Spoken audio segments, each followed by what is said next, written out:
Hello and welcome to the Road to Worlds Regional Rundown.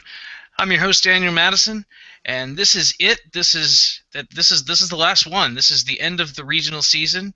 We're gonna recap the last few events of the weekend and of the season, and talk about the season as a whole, and get ready to move on to Continentals. So, start with my guests first. With me, as always, is my co-host Greg Dillon.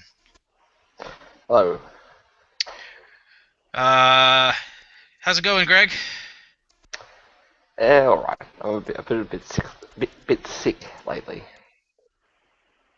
Yeah, I've been a little under the weather myself.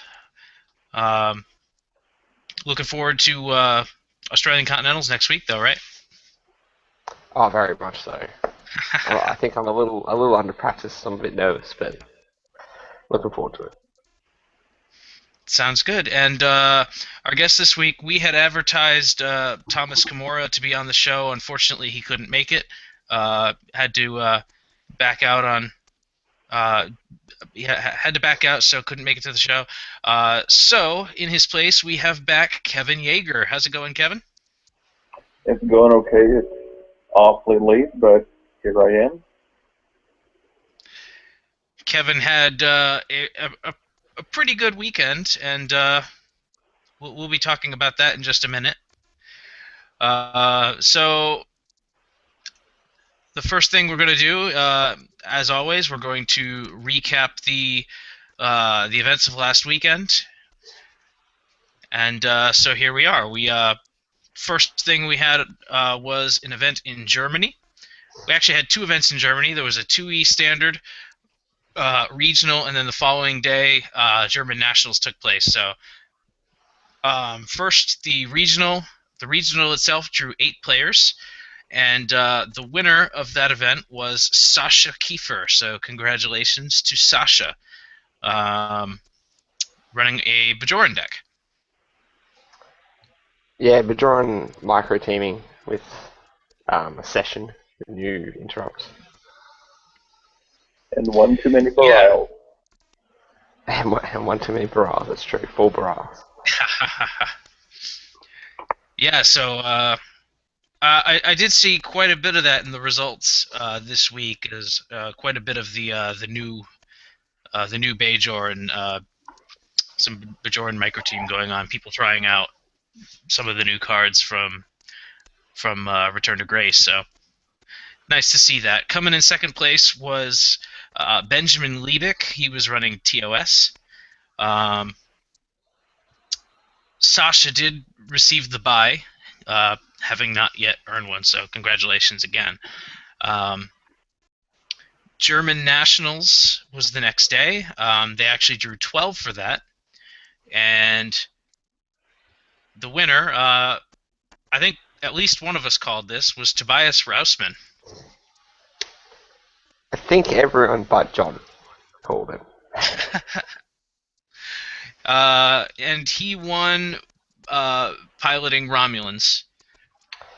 Yeah, big Romulan interference deck. This is the kind of one that would have destroyed Sasha's Bajoran deck a day before.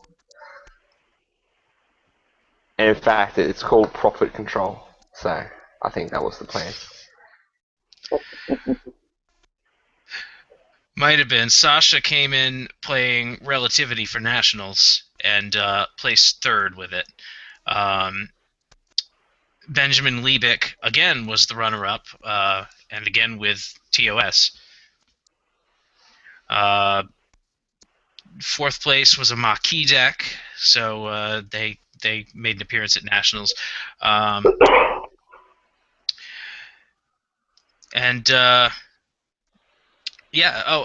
Tobias, obviously we've been talking about him a lot. He's already won a couple of regionals. He did not need a bye. The bye earned from Nationals. Sasha Kiefer had earned a bye the previous day. He was in third place. So the top two that didn't already have one earned a bye. So that's going to be Benjamin Liebig for second place and Matthias Herath. I'm probably pronouncing that wrong. He was the one running the Maquis build. He also earns a bye. So congratulations to everybody in the top 4. I'm sorry, I mispronounced your names. Gonna move on to Austria. These were Stefan Slaby's events, and these actually did end up happening. And first they ran a 2E event, and surprisingly, Stefan did not win. He came in with a Borg deck, but he ended up placing third out of 7 players. The winner of this event was Julius Melhart, and he was also playing Romulan. Yeah, this one was actually a really tight event. The top 4 people all ended up on the same victory points. So yeah, a lot of tiebreakers in place there. Sounds good. The top 4, you said? Yeah, top 4 all had 14. Wow. So in that top 4 was Julius's Romulan deck. Stefan was playing Borg, and then 2 Relativity decks. So all of them with equal victory point totals. And then Bajoran's TOS and a second Romulan deck rounding out the event.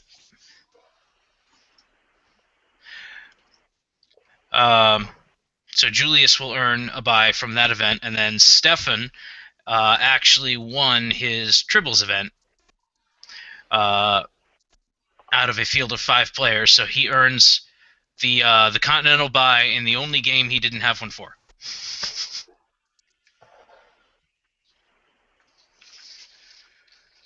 I don't know. I don't think Stefan can actually leave a weekend without winning something. No.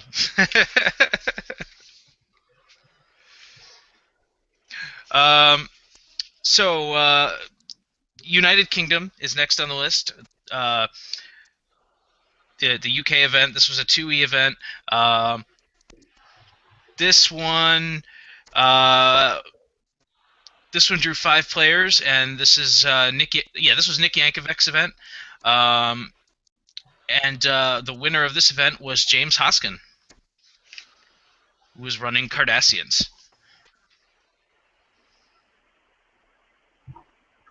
Yeah, it looks like Cardassian with a bit of capture. I think he was using the new mission from Return to Grace that gets easier when you have more captives. But it wasn't fully capture oriented, is what I got from it. It was a bit of a mix.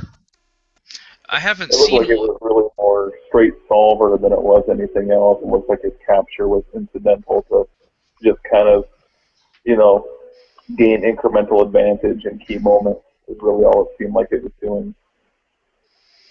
Yeah, I've played a couple of Cardassian decks that work like that, where a capture is a secondary tactic. It's like you're trying to solve missions, but if you happen to get some people along the way, there's certainly nothing wrong with that, and you'll use that to your advantage.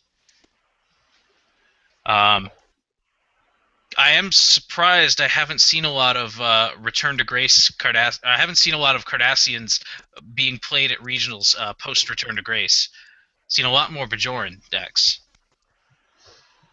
I think that what happened is that the meta just adjusted instantly because online for the Lackey tournaments there were quite a few people who were playing Cardassians, and there were lots of people who were playing Rescue Captives. And because it is such an easy magic bullet to throw into your deck, I just think that everyone's just kind of deciding that even though you can do Cardassians better, your opponents can keep up with you just as easily. That if you telegraph that you're going to be playing Cardassians by playing them beforehand, people will show up with it, and then you're kind of dead in the water. You don't really have a chance. So I think what's happening is that there's a possibility that someone may try to show up and surprise the meta, at least at one of these next 3 continentals that happen, I think. But I think that people are not trying to tip their hand too much because they don't want rescue captives to start showing up in people's decks as meta choices. So that's just my take on it. Yeah, I think you're right. And in fact, we have, like Dan said, we haven't seen much Cardassians. I think I've actually seen more rescue captives in decks than Cardassian decks. Yeah, that's a sound strategy. People are expecting it, and then it's not showing up. So maybe the Cardassian players are just kind of waiting it out until people aren't ready for them anymore, which is certainly a good way to out meta the meta. Yeah, I also think capture or like interference is a better way to win a Continentals than a straight solver, like Sure. Bajoran. So use Bajorans in the regional and the interference in the Continentals. Maybe Yeah, sure, sure. might be what happens. By the same token, I think that's why a lot of Dual HQ has been doing so well because it's been so long those since the anti Dual HQ cards came out, a couple sets ago that people aren't running them as much now. They're just not expecting that.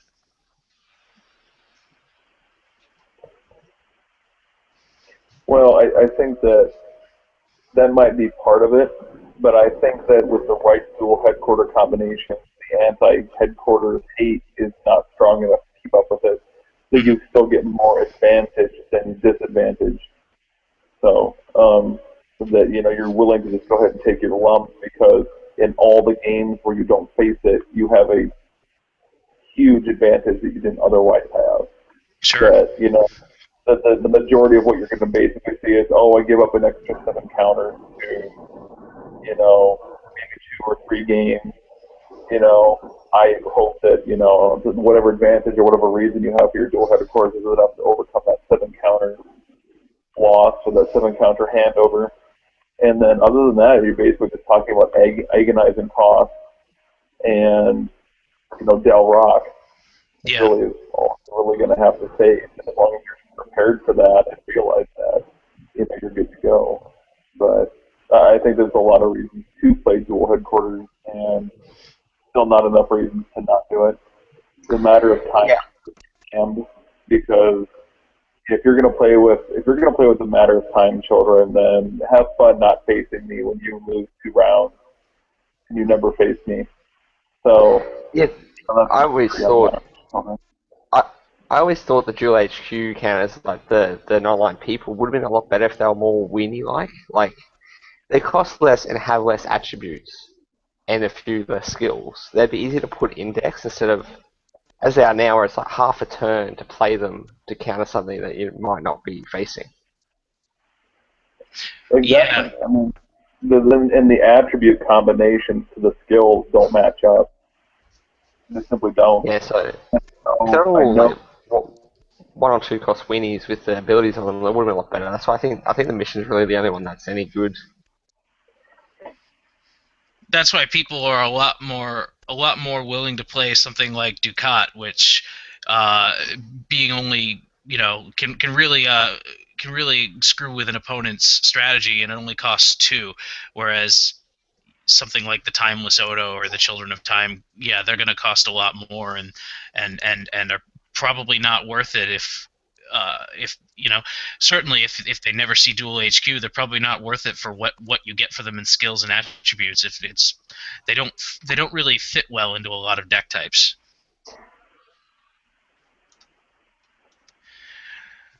Anyway, uh, moving along from that, we were talking about UK. James, like I said, James Hoskin did win that. I think we were picking him to win that. Like he had a fire. He really needed. He really wanted to win there. He hadn't had a regional win yet this year, so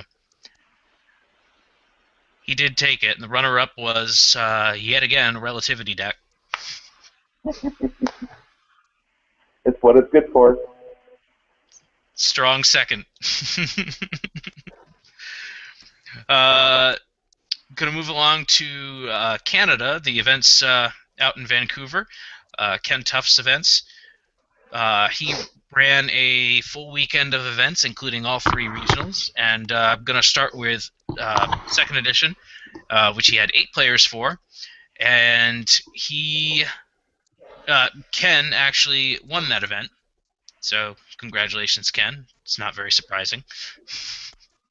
Uh, Ken was running a Starfleet deck, and I haven't looked at the deck list, but I'm guessing, since I've played against him online, I'm guessing It's one of his infinite range monstrosities.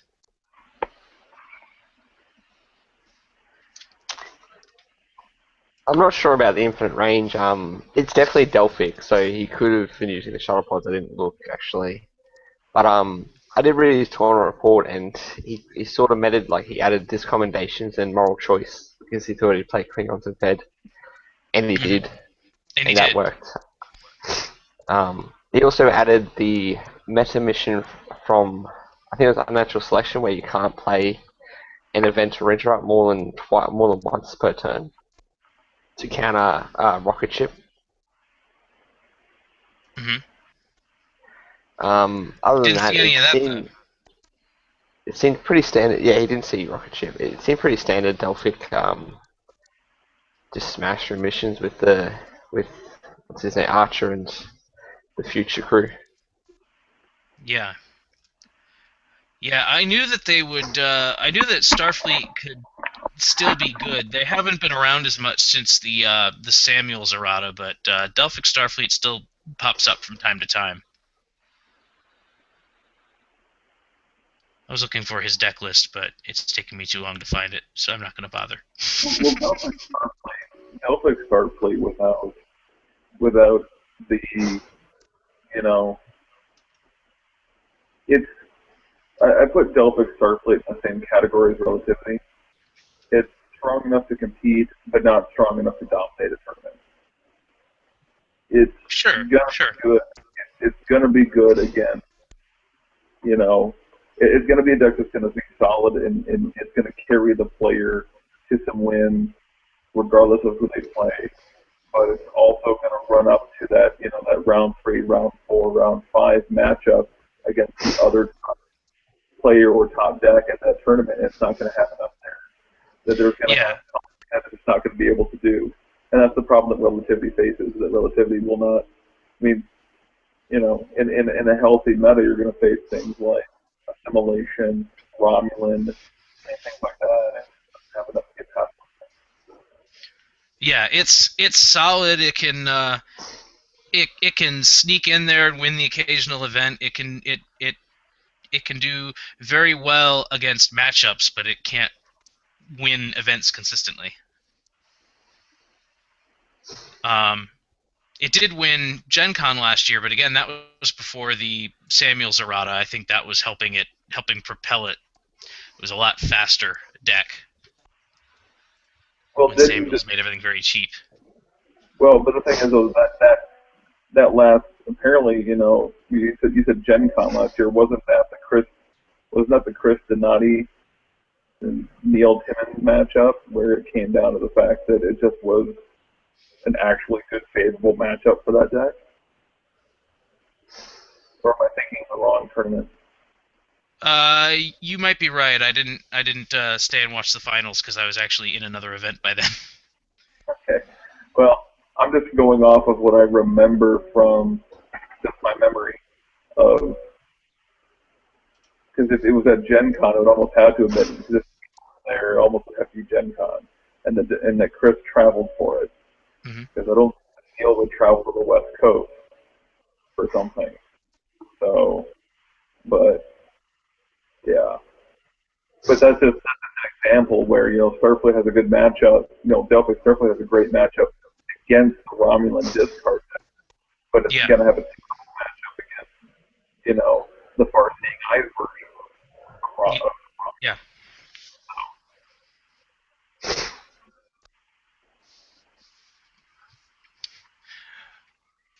Anyway, um, yeah, like you said, Greg, he did. Ken did face a lot of Federation, a lot of Klingon in there. Richard Delashmit came in second place, and he was running a Klingon deck. Jay came in third, and he was running TOS. Uh, there was a Maquis, there was a Relativity deck. There was a lot of blue in there. Um, uh, Ken does not. Ken already had a bye because he won Canadian Nationals. The bye gets handed down for this event to Richard Delashmit. Um, cover tribbles really quick. They also had the same 8 players for triples because that happened right after. And Curtis Correa won triples. Uh, he's the Canadian national champion for triples, and Jay has already won a triples regional, so the head start for this gets handed down to Nick Norris in 3rd place. So congratulations to Nick. Finally, in Vancouver, there was the 1E event, and this was the next day, and they had 9 players for this. And the winner of this event was Jay, the Mad Vulcan, running a Kazon deck.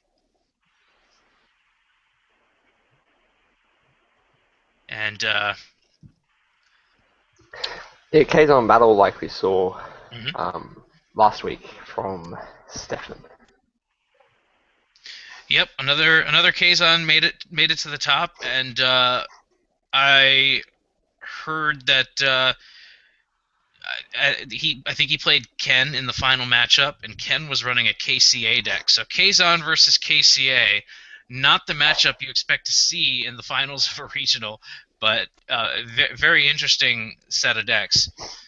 But yeah, Jay pulled it out. His deck list and commentary, of course, are on Lucas Thompson's Road to Worlds analysis article, which is on the site as of today. So, as always, go check that out. A lot of good stuff there. Curtis Correa came in second. He was running a board deck. And he also gets the bye for this event because Jay already has one from being runner-up at Canadian Nationals. Going to talk about Santa Barbara, California, a couple of events over there. They ran 2E and triples. They had 7 players for 2E, and then 6 stayed and played triples. And Nate Weininger won both of these events. And he was running a DS9 deck for 2E.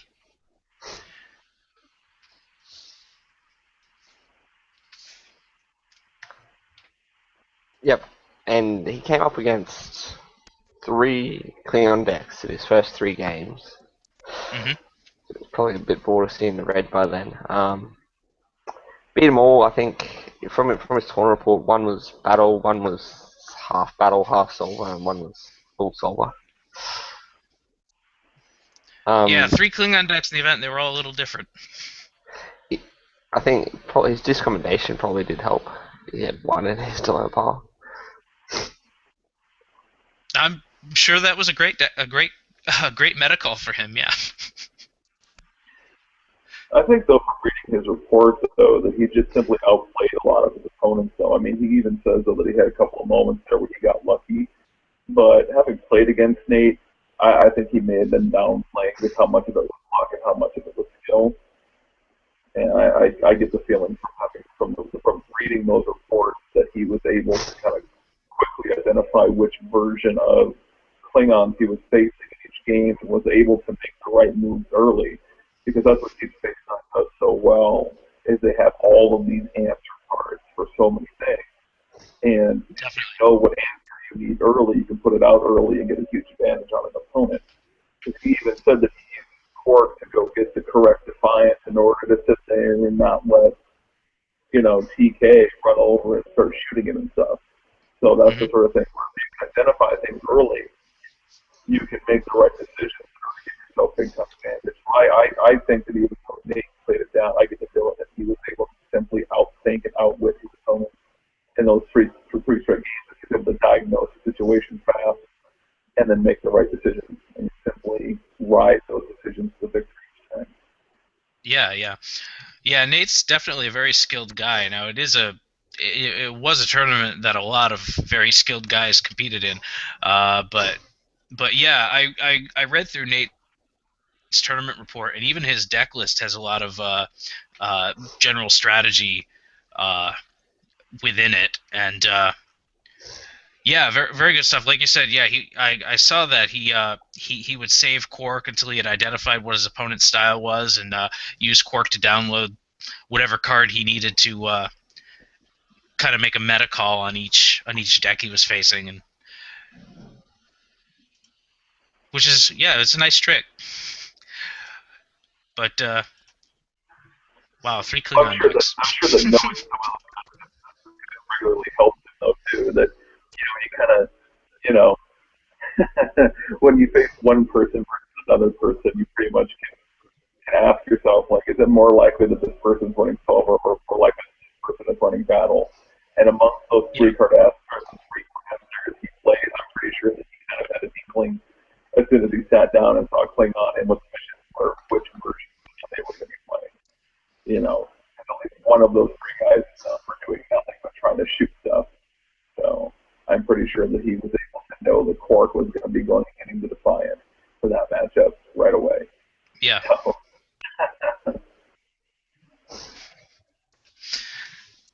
All right, so congrats to Nate. Like I said, he won triples too, so a double victory for him on the weekend. Uh, the final events that took place on the weekend were in North Dakota. These were Matt Hayes' events, and like I said, Kevin, you had a pretty good weekend. well, yeah, you know, you know, when you go three straight wins, when you go, win and win again, and I didn't give up a single point of any kind in first edition, and in second edition I gave up just 2 missions over 4 games. I said that's a pretty solid outing. I will say though that I kind of unintentionally um, read the meta for second edition perfectly. Barry was going to be there, and I know at least one or two of the Fargo guys liked to play Voyager and whatnot, but I was not expecting that there was going to be 4 headquarterless decks that were going to be there, and I'm running a Dominion ship battle deck, and so I kind of had the right deck for the right meta, so that was definitely helpful for me. So you still got to play the games though. Yo, sure. So so tell me a little bit about the deck you were running. Like you said, you were playing Dominion Ship Battle. Yeah, the premise of it 2E. is that the premise of the deck is that the Kazuki maze blow itself up to tag an additional damage counter is really a false cost when all you do is put Crom and Gelnon on the ship and run it head first at somebody. Because then the ship, once it blows itself up, goes and gets you any card you want. And if you have another Crom in your hand, or you have another Kazakine in your hand, or you have another Gelnon in your hand, you basically just replay the stuff, and your offense actually moves forward even more. Because that's basically the idea, is that I don't need to have my dilemma pile put damage counters on an opponent when all I have to do is staff 2 ships, run one over, shoot you once, run the other one over, shoot you again, unstop the Kazakime with Lamonicon, and then blow up Crom and Gelnon on board, blow up your ship, get me a replacement Crom, and then on the next turn I play Crom and go get 3 more cards that are exactly the personnel I want to start mission solving with. So the deck is pretty solid, but what really makes it good is not so much the ship battle as it is the con and the misdirection that you can solve people with. Con and misdirection and Krajewski Founder and the Founder Instigator are absolutely amazing for stalling an opponent out mid-game and buying you the time for your mission solvers to take a lead in the game. So, as a matter of fact, I actually gave up first turn mission solves in space again in the first game and in the fourth game. And those were the 2 missions I gave up on the day. And the deck was able to basically lock down planet and, shoot the ship in space while it was orbiting and then lock down the planet, and the opponent was not able to grind it out, period. So the real strength of the deck is not actually the ship battle so much as it is the infiltrating. Um, did you play against Ben Johnson? No, not. Okay. I was just wondering because I didn't Oh, see yes, I did. Yes, I did. Yes, I did. because it doesn't show what it didn't show what deck he had, or what headquarters he was running, or if he He was had playing headquarters. Voyager. He was He was playing running Voyager too. Yeah, he was playing Voyager. Barry was playing Relativity. Ben was playing Voyager. Mike Rudolph was playing Equinox, and apparently there was someone else that I didn't play that day that was running no headquarters too. Yeah, it looks like Ian Parmenter was running a con deck. Okay, so yeah, they so there was four decks with no headquarters and no place to hide against me that day. So I kind of had a slight advantage in the game. But again, though, I mean, Mike Rudolph went to space on the Equinox and double cheated his way through Gomtu in order to solve the mission on the first attempt. Granted, it's actually ultimately what cost him the game because he had to blow up his finding our way in order to make that happen. So then when I tagged the Equinox, he spent 3 turns, draw 7, hit 7. So it actually probably cost him the game. But kind of hard to say though what would have happened if he had done it the other way and just let his ship get blown up. But, so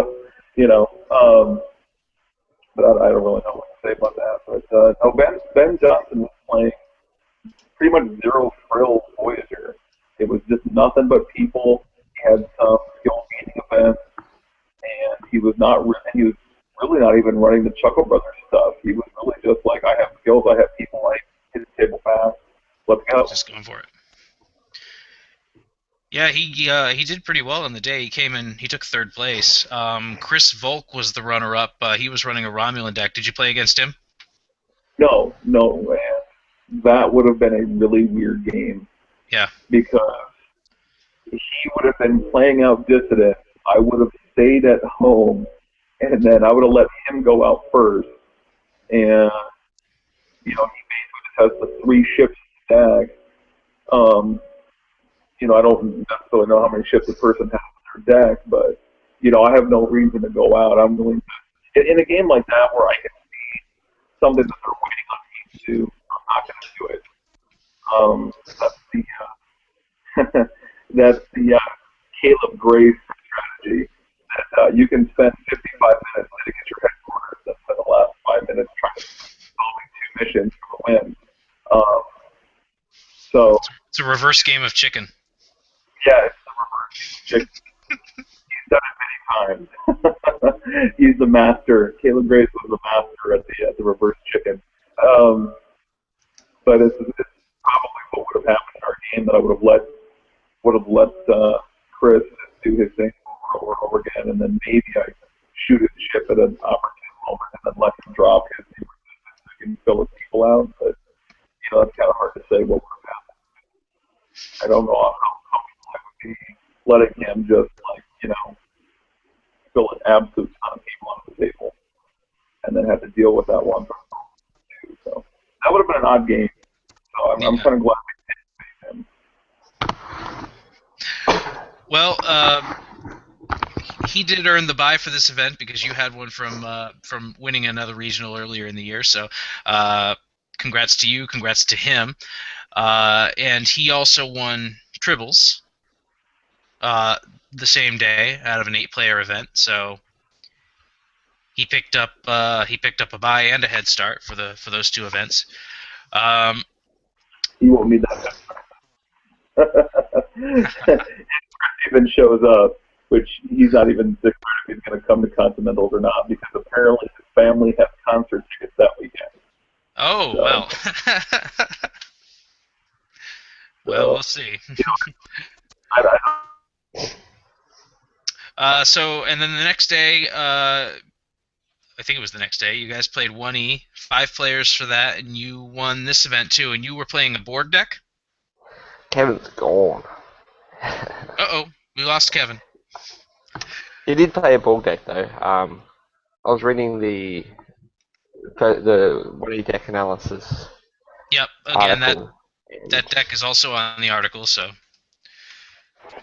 And yeah, it looked like more interference, sort of like his Dominion deck.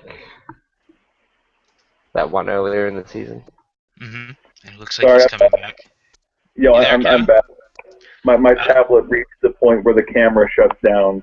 So we've been talking so long that the camera shut off now. So because so we as got. I've explained before, for whatever reason, the Motorola tablet that I have here basically it allows the camera to run for so long and then it shuts it off. Well, all right. And So we now have you on audio now. all you get is the sound of my voice. So we were just getting into the first edition game and looking at your deck for that, and you were running a board deck. Yeah, board post Garrison is kind of like the old high school girlfriend, because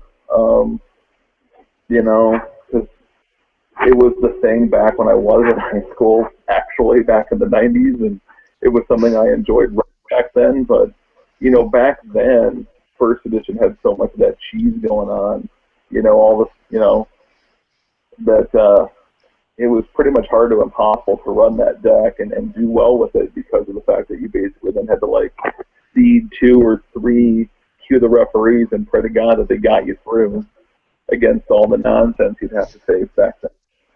So now that that's all been curbed, then you don't have to worry about that as much, and you've got Tribunal Q and things like that and whatnot. You have more seed cards that you can devote to the strategy and what you're going to do. So, and the games are actually not going just the 3 turns and over, so as a board player, you have a legitimate chance to actually play the game for the 5 to 10 turns that you need to complete your objectives. So the deck is good. It's a lot of fun, but it's not for a beginner. That's for sure. No. I've played a couple board decks, and yeah, they have a very steep learning curve. This deck in particular has a ton of in-game decision making that you have to make, and a lot of anticipation that you have to do. Sure. But You got to be intimately familiar with what's in your deck, how to set it up, how to deal with various strategies, what the right card for the right or whatever it is you're facing. there's that, and then there's just the simple fact is that because you're playing a deck that's so big, the board decks tend to be so big and so forth that you don't really have the same game from one game to the next, and so you have to make a lot of in-game decisions where you, for the first 3 to 4 turns, you're doing the best you can to move your deck into your turns 5 through 8 that you want to be in. And then at the same time that you're doing that, you're kind of getting a feel for how soon do you think an opponent's going to go try to hit their first planet mission, hit their first space mission. So. Sure. But the deck is powerful. First edition board really is like true to the show. They're big, they're powerful. They chug along if you don't stop. If you don't curb them early, they'll chug along. But that's their problem. They don't have a lot of explosive capability, and they can find themselves in a lot of trouble early games. They're inevitable, they're methodical, but they're not innovative. Yeah, they're not innovative. Like if you let them get, if you let them get to the mid game or the point where they want to be in, they're hard to beat. Yeah. But there's so many ways you can keep them from getting to that point that if you're playing the right deck or you have some good answers for them, you can screw with them early and you can definitely beat them. So. Yeah, you could definitely outrace them. That's certainly possible, depending on the deck you're playing against it. Exactly. And then there's the simple fact is that the board are actually not necessarily the best at being the interaction king of the table. They have a hard time actually against another deck that's full on control or full on interaction. They really have a hard time being the king of the game, and going over the top of the opponent. Typically, the other control player, the other interaction player, can go over the top of them. So Yeah. Great if you're playing in a meta where you don't expect to play a ton of interaction, but they're not the best if you're expecting a bunch of it. So I wanted to ask about this. New Arrivals, fan of it? Well, I was one of the very few people who actually right away said that this was probably going to be the best card that came out of that set. That it was one of those like sneaky good, that so many people would hate on it and not give it the time of day, would just look at it and go like, oh, that's not nearly as good as X, Y, and Z, until those of us who, you know, play certain things and do things a certain way would figure out how to use it. Because I looked at it and instantly thought Borg and Dominion and was like, okay, this is going to make Borg and Dominion so much better. I have been proven right because those are the affiliations I play all the time. Yeah, So I kind of had an inside knowledge of that. But, you know, I it's think deceptive. It's deceptive, I think, because it was like the way it came out. It felt like it was sort of marketed as a starter card. It was put in the DS9 starter decks as a rudimentary play engine. You know, like the TNG starter decks didn't have finest crew or you know, legitimate leader. They weren't in the starter decks, but you had attention all hands in there, and that's the play engine they give you to teach you the game. And DS9 ran new arrivals, so it's it's deceptive in that it looks like a rudimentary play engine, but in those decks, it's not as good as the other play engines. You know, you're not going to run that in favor of Here by Invitation or Miss This Office or one of those. But yeah, that's where it's deceptive, because in other decks that don't have as many play engines going for them, it's really good. And like you said, Borg and Dominion, it's also working well in Kazon, in KCA, which is how we got that matchup in Vancouver. But here's the thing, though. This is what happened. This is what my observation was of just being part of the conversation, talking with people, and being in the group that talked about it.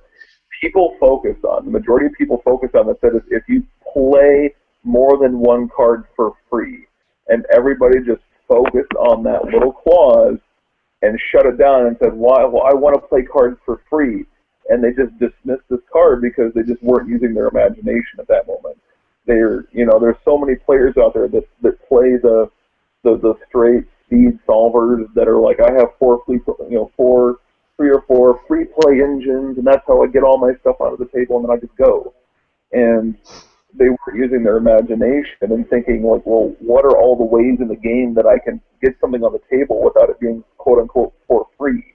Mm-hmm. And where it was like, well, guess who does that? You know, all these jumpstart cards, all Borg, KCA, going to the top, all these cards that are out there that don't use up your free play, that are not a free play.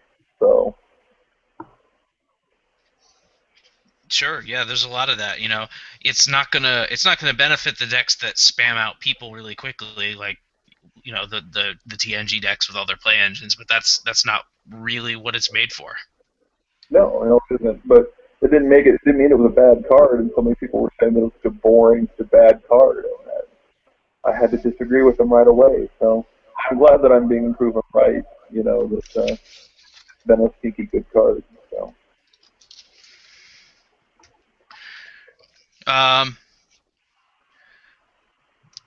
Yeah, and it's, like I said, it's seeing a lot of play. It's made a big impact on the regional season. So, anyway, congratulations again. Two regionals for you this weekend. You won a pair earlier this season. So a big regional season for you. Actually, you've won 5 regionals. I think you had a third 2E in there. Yes, I had the South Dakota regional where I won here. That was the first one. I did not win first edition because we were doing block format, and Chris is just flat out a better block player than I am. So he was probably going to win that game regardless of whether or not. And for the South Dakota first edition game, like, it was hilarious. All of our decks played, just fired off like amazing for 2 games, and then in the last round we played each other, and both of our decks stalled horribly bad, but his stalled less, and then he just simply played it well. I mean, he did a great job with the cards he drew, whereas I just couldn't do jack squat. He rightfully took the win there, but that's the only game of first edition that I've dropped so far. Now, whether I can carry that in the Continentals, we will see, because the competition is going to be tough. It's going to be pretty cutthroat. People are going to bring their best games, and I'm looking forward to it. I'm not going to sit here and say that I'm going to win anything, but I'm going to have a great time playing some good competition here in a couple weeks. That's what I live for. I live for the good competition. So. Well, yeah. Well, just finishing up discussing on this event. Like I just said, you already had a 1E win, so just for completion purposes, Justin Kaufman is the one that will get the bye for this event because he's the runner-up. So congratulations to him as well. And that covers all of our events this weekend, and that wraps up the regional season.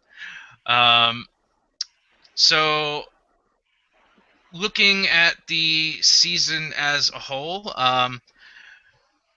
fortunately, I've got this handy little chart that Steve Hartman has compiled. It's on the forums where he's been keeping track of 2E deck stats, and so I think this is complete. It's either complete or it's very close to complete. It looks like TOS won the most 2E regionals this year, winning 5 of them, and also coming in second place 5 times. Romulans took 4 regionals. Dual HQ took 4 regionals, and TNG, Klingon, and Bajoran each had 3. So nice variety among the top, but yeah, TOS taking the top spot there. Are there any for you guys? Are there any affiliations that you're surprised to see doing so well, or any that you're surprised to not see?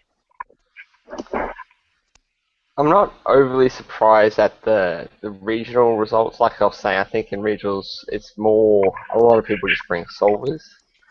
But decks that we didn't see a lot of that I think will do better in continentals are like Romulan interference. So we only saw a couple played, as well as Marquee.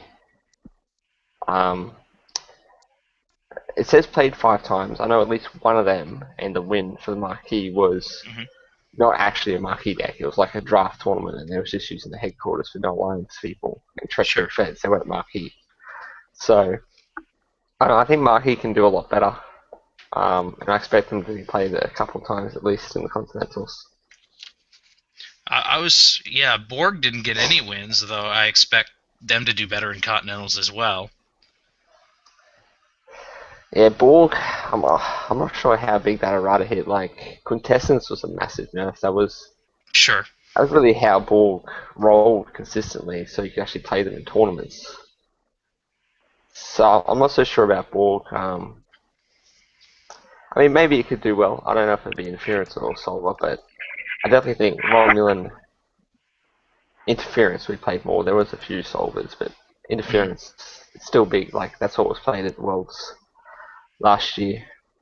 I think it's still too good. Well, not too good. It's still very good.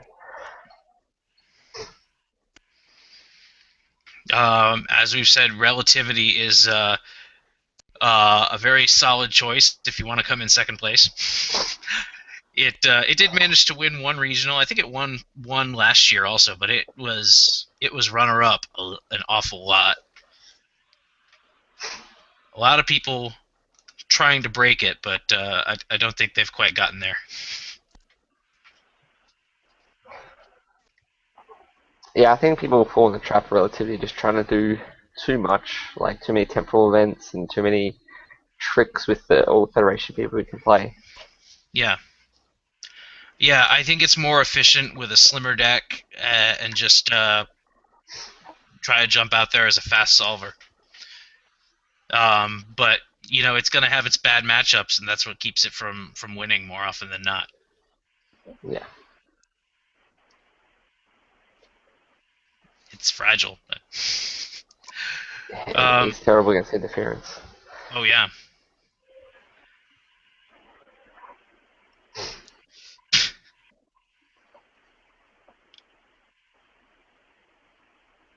Cardassian. Wait, what? Cardassian. I'm reading this. Cardassian and Starfleet both win their first regional in 2015. What does that mean? As in, last week was the first time they've won this year. He I think he must have meant meant to say 2014. 2014. Yeah.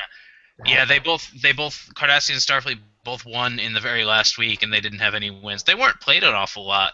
Well, like I said, Cardassian was not played a lot after Return to Grace came out, at least not in regionals. Bajorans did see a lot of play. A lot of people tried to make them work, and they managed 3 wins and 2 second-place finishes, so not too bad, but not. I don't know if I would say they're game breaking. The sky is not falling. So many people wanted to say that the sky was falling, and I've heard all of this talk about how the sky was falling, and it didn't, No, because we were very careful on how we designed things. The space hunters did a good job. Broken. The sky was not going to fall. they're good, and they have the regional wins to show that they are a good choice. But I don't think they're broken. They're solid, but the stats just don't show that. They're not they're not running away with everything. No, because people tried very right away to do all the accession cheese that they possibly very quickly that we interrupt being removed from the game for a reason. And they found out that they could really only do it 2 or 3 times. And then they had to realize that that's kind of always the biggest thing.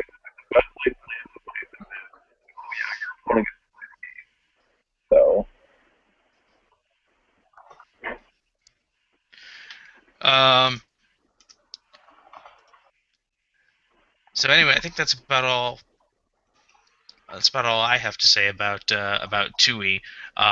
We don't have a cool deck stats article for 1E yet, but I think that Lucas is putting something together, a sort of a recap himself that is going to be put up on the site next week. So be sure to watch for that.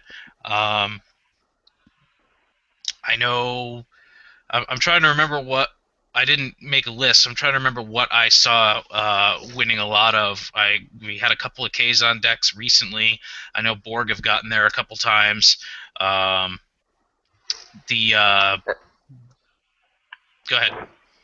Richard's TOS deck with the Georgian Gracie and Phoenix Tricks going. They won a couple times. That was a very strong deck. It won Canadian Nationals, and then he took it to a regional and he won it there. And it's spawned a lot of imitators, a lot of people playing it or tweaking it, and yeah, it's a solid choice. There were a couple Borgs though. I think Ryan Sutton won with at least one Borg deck. Mm-hmm. Obviously Kevin with his Borg deck. Yep. Neil with Borg. So yeah, Neil on there was board. 2 Yeah, so Borgs. that's 3. Yeah, Ryan won, and I think Ryan won 2 regionals. I think he took a Klingon deck to a block event, if I remember right. That could be right. I think he played in 3. Yeah, I remember he lost his first one. Yeah, I'm showing that he won 2, so I think that's right. I think he won 3, or he went to 3 and he won 2 of them. But I think he won a block event. Yeah, I'm looking at the list of regional winners, and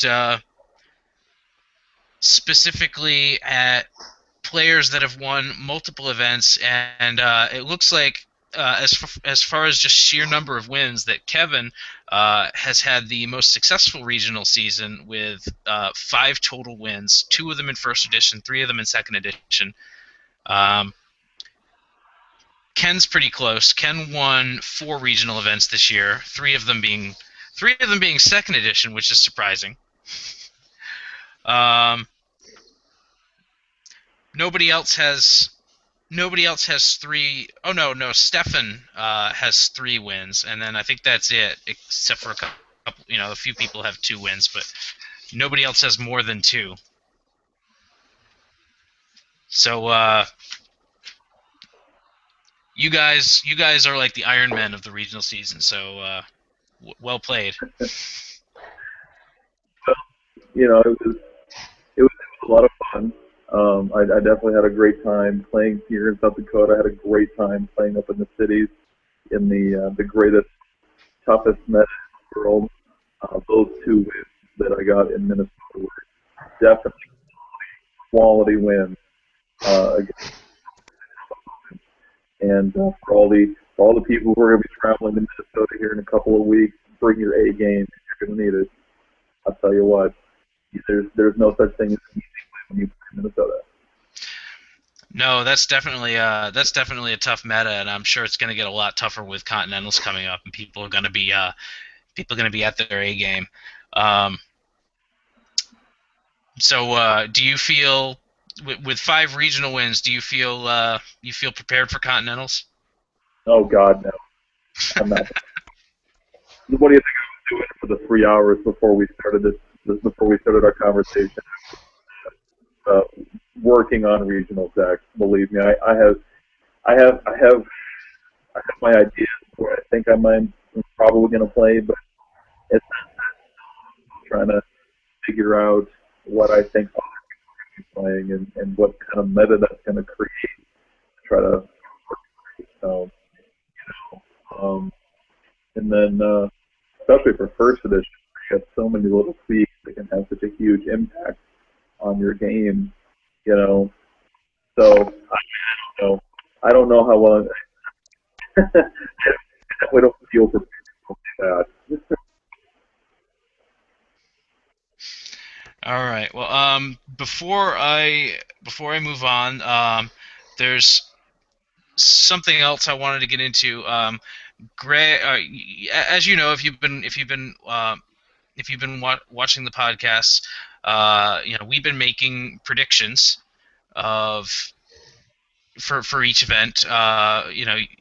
Greg and I and whoever the guest is for the week, we've all been making predictions over who we think is going to win each event before it happens, and I believe that Greg has been quietly tallying those results. We haven't really been talking about them much, but he's been making notes and keeping them locked away, and I think Greg has some final results for us. Yeah, I got a bit slack of actually posting them on the thread, but I've been keeping track. And out of the 72 events this year, Daniel, you got 26 results right, and you're in first place.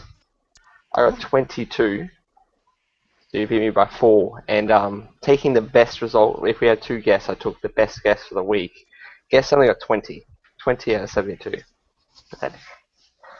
But All right. Well, it's pretty close. yeah, there's only 6 separating us, so you won. And Kevin, having done the best in the regional season, did the worst at predictions. 0 out of 14. I had a crystal ball. It's why I'm trying to tell you guys that I don't feel prepared for continentals because I am not a person with a crystal ball. However, I do the best I can. I'm the last to ask about what's going to happen this season.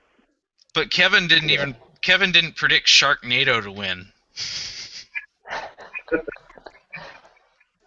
Yeah, Kevin got 0, and Ryan Sutton was the best. I think he was on the show 4 times, maybe 5. He got 10 out of 25, which is 40%, if I'm not bad at Wow, that. that's not bad. All right. Well, again, before I move on, I want to give Greg a big thank you for over the course of this season, really paying attention, doing a lot of the research, and taking notes and paying attention, reading deck lists and stuff, because he did so much more than I would have had patience for. So thanks for doing this with me. I really appreciate it. No, thank you. I really enjoyed it. I like looking up the decks, previous winners, and all that. I hope it actually helps me in Continentals, like having seen what wins and having new deck ideas to play and what I might face. Yeah, So it was really that is fun a being on. benefit. Looking at all these events gives you a lot of ideas, and it's a lot to think about. Uh, behalf of you guys, I'd like to say thank you to you guys for doing this week after week.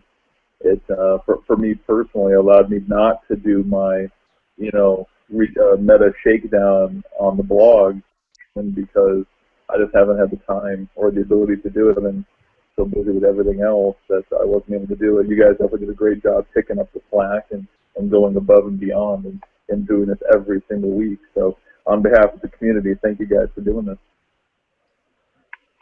well, thank you. I'm glad that people are watching it and paying attention, and I just you know glad that we I always said from the beginning that the regional events should matter, and I wanted to make sure that they did. James wrote that great article series for a couple of years, and then uh, he decided he wasn't going to do that this year. And I felt that those article series were great for making those events matter. So I wanted to see that continue in some form this year. So this was my own contribution to doing that. But the regional season. Oh, um, one more thing. I'm going to talk about Continentals in just a minute. One more thing on regionals. On the first edition side, if for some reason you did not make it out to a regional and did not get your hands on one of the first edition promos that were given out at regional events this year, we have one last chance available to try to win one of these promos. There isn't. Yes, I'm plugging my own event now. There is an online event in the system. It's starting in a week. It is called the Last Chance Regional. It's not really a regional, but basically what happened, there was a shipping mix-up, and I ended up with an extra set of first edition, an extra kit, an extra set of first edition regionals. So I decided that I don't have 16 players in my play group, so I decided that the extra set I'm going to give away online. So look for that event. It's like I said, it's starting on the 7th, so roughly 2 weeks from now, and it's an OTSD sealed event. You just need Skype and Lackey. You don't need to have any product for it. You don't need to have a deck built. Just jump in and throw down and play some Trek online, and you got one more shot at taking home a regional. So yeah, that about concludes the regional season and the regional rundown. But next month we are taking the show into July. We're going to do a series of continental shows. We're calling it the Continental Showdown. At least that's what I'm calling it. So Greg and I are going to be back for a few more weeks. We're going to be talking about all 3 Continentals events. We'll be doing preview shows. We'll be doing recaps, and we'll be back here every Wednesday night throughout July. And we're still looking for guests for these events. If you are, most of these events will be same day and time, Wednesday night, 11:30 p.m. Eastern. Haven't worked out how we're going to handle guests for the European Continentals yet, because that's an ungodly hour for them. I don't know. We may have to make we may have to work something out with them, negotiate, or I don't know, or just get Neil back. But yeah, because he'll be up those crazy hours. But yeah, if you want to be a guest on one of those shows, then send me a PM at OK Coyote on the forums. Preferably, we'd like to get somebody that's actually going to be at one of those Continentals events, and come on and talk about it. Either talk about it the week before, or come back and recap it on the following episode. But I'll look at anyone who requests to be on the show, and I'm going to give priority to people that are actually going to be there. But we'll see what happens. Whatever you do, guys, just make sure you don't pick me to win, because I need the motivation. So you guys like make sure you talk about smack about me. Oh, you got no chance. I need it. I need the hate to motivate.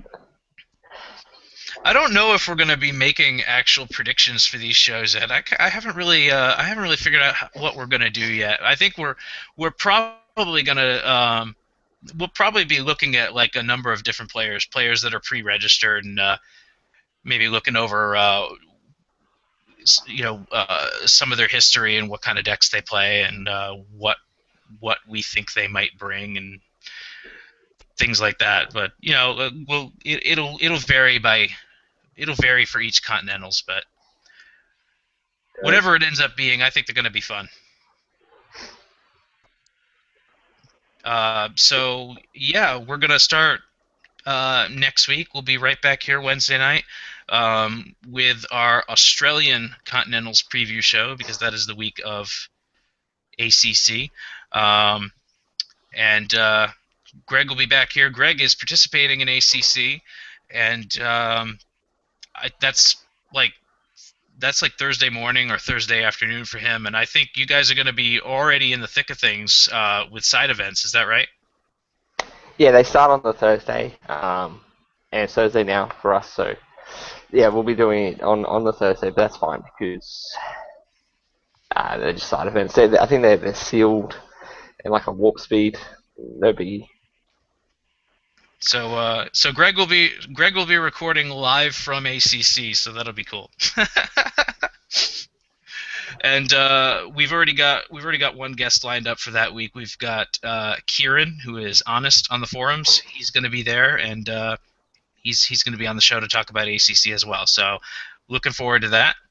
And stay tuned. We've got European and North American Continentals all happening later in July. So and then hopefully in August we'll also bring some sort of a world show to you. So looking forward to that, and hope to see you guys soon. But for today, I'm gonna wrap this up. Thanks, Kevin, for being our guest. My pleasure. Especially on short notice. Oh, no problem. We appreciate it. So for Kevin and for Greg Dillon, this is Daniel Madison ending transmission.